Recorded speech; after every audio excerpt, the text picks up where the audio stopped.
Hello everyone, and welcome to SageDucation episode 1. Today we will be discussing male pattern hair loss, which makes up the largest fraction of the hair loss cases that we see in our clinic. Say hello to Jake, who's joining us today. So what is male pattern hair loss? It is a condition where hairs gradually and very slowly fade over a lifetime in the form of a pattern.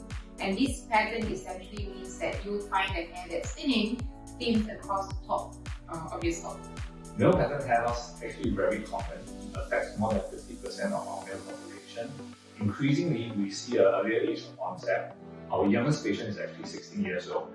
That's actually not very surprising because male pattern hair loss can actually start early on when puberty hits. Factor number 1 is your genetics. There are a few hair loss genes, or there are various number of hair loss genes that you can inherit from your family members, which actually controls the hair thinning process. Now, the amount of genes that family member A has inherited may differ from that of family member B. This is because this is something that we cannot control. It has been decided for you when you're forming as a fetus in your mother's womb. So factor 2 is actually the male hormone testosterone. Now, all of us have male hormone testosterone in our bodies.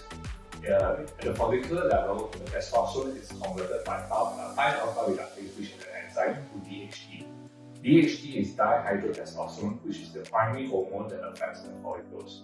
DHT will cause the follicles to shrink and become dormant, and the hair shaft actually stops growing, which results in a bald pattern. What's really funny is that this enzyme is found in a different amount from follicle to follicle. So that's where you get different patterns of thinning. There are certain people that start thinning from the hairline backwards, and there are some that starts to thin from the vertex forward. In fact, genetically, we find that the enzyme is found less at the lower scalp area, which is why the areas of hair loss are actually uneven. So in essence, the back of the scalp from the ear to ear remains thick and robust, while the top starts thinning, and again that pattern varies from one individual to another depending on how concentrated the enzyme is in different parts of the scalp.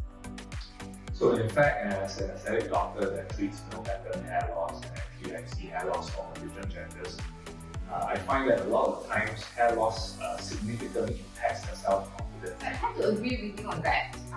However, it's not limited to just the younger ones. Of course, we see equal amount of men in their 30s, 40s, 50s, up to 60s. Really, my oldest is 67, who comes into the clinic seeking advice for hair loss simply because they're not happy with the image in the mirror that's affecting their self-confidence.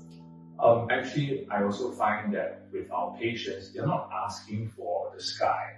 All they want is sometimes just a 30%, 50% improvement in their hair thickness, or even just a little bit of lowering of their hairline, maybe by a centimeter, which will give them an immense boost in their self-confidence. So the big question that we normally get is, am I going to end up with a shiny, bald scalp? The truth is, Dr. Tan and myself and many other medical hair loss professionals do not have an answer to that. We can only make an intelligent guess based on the therapy history provided and the rate of the hair loss and the nature of the hair loss after a proper thorough physical examination of your scalp and hair. Well, actually, there is something that we can do, even though we cannot affect the genetics that you are born with. What we can do is target factor 2, which is the male sex hormone, testosterone, or DHT. So in our next episode, we will be discussing medical interventions that can help with optimizing and maintaining hairs that are still of recoverable potential, while restoring hairs that are dormant that would require hair transplant procedure.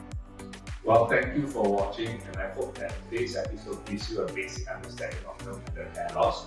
We hope to see you again real soon, and if you have any symptoms that we spoke about just now, please feel free to call us or call any medical registered practitioner. Thank you. Thank you.